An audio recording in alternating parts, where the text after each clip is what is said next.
বাগেরহাট জেলার দক্ষিণে আসলেই চোখে পড়ে বিশ্ব সংস্কৃতির ঐতিহ্য ষাট গম্বুজ মসজিদ, যে মসজিদ সবার দৃষ্টি কেড়ে নিয়েছে। প্রতিদিন এ মসজিদে প্রচুর পর্যটকের ভিড় পড়ে। মসজিদে ঢুকতেই চোখে পড়ে টিকিট কাউন্টার, যেখান থেকে টিকিট নিয়ে পর্যটকরা মসজিদে প্রবেশ করে।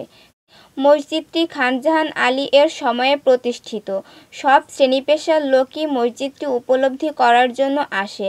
ধর্মীয় ভাবগাম্ভীর্য পর্যটকরা এখানে নামাজ পড়ে এবং বাকিরা সবকিছু ঘুরে ঘুরে দেখে। এখানে আছে একটি জাদুঘর, যেখানে রয়েছে খানজাহান আলী এর সময়কালের বিভিন্ন জিনিসপত্র। এর মধ্যে রয়েছে তরবারি, মাটির কারুকাজ করা বিভিন্ন জিনিসপত্র ও হাঁড়ি-কলসি। এছাড়া রয়েছে তখনকার সময়ের বেশ কিছু মুদ্রা। এখানে আরও সংরক্ষিত আছে একটি কুমির। আর এ সবকিছুর জন্য জাদুঘরেও পর্যটকদের ভিড় পড়ে প্রচুর। কথা বললাম একজন পর্যটকের সাথে। আমার বাসা গোপালগঞ্জ, আমি একজন স্টুডেন্ট। আমি এখানে আসছি, অনেকদিন থেকে শুনতেছি যে এখানে একটা বাগের দেখার মতো একটা জায়গা আছে, যার নাম ষাট গম্বুজ মসজিদ।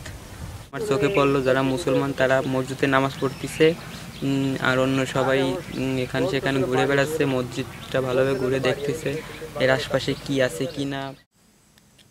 এখানে রয়েছে ছোট ছোট গাছ ও ফুলের বাগান। এছাড়াও রয়েছে বেশ কিছু বড় গাছ, যা মসজিদের শোভা বর্ধন করে চলছে এবং এ গাছের ছায়ায় বসে পর্যটকরা তাদের ক্লান্তি দূর করে।